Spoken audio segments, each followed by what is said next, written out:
Hi, everyone. Welcome to another Tobin Talks. Happy Monday.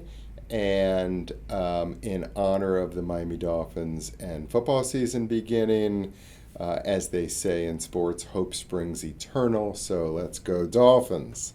Today we're going to talk about a provision of a contract that's generally buried way in the bottom of the agreement. It's not talked about that much, but it's got a great name and it's important at times, and we should talk about it. It's called the risk of loss. In every contract, there's always going to be the risk of loss provision.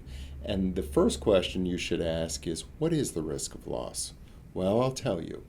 The risk of loss is the risk that something happens to the property between the time that the contract's signed and when the parties close on it. And the longer that time period, the greater the risk of loss is. Because as we know generally with time creates risk. So the first thing that generally most people would think of in terms of risk of loss, and probably the most common thing, is storm damage. We live in Miami. Right now it's September. We're in hurricane season.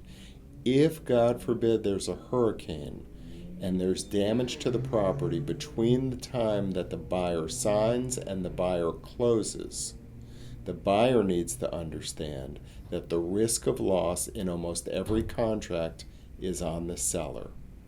It's the seller's property, and the seller bears the risk of loss should something happen to the property between contract and closing.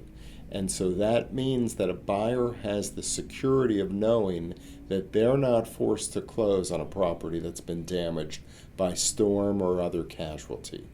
Now, the contract will have a lot of provisions in there as to what happens, but generally the buyer will have the right to back out or to close with a credit or an assignment of insurance proceeds as a result of the loss of casualty.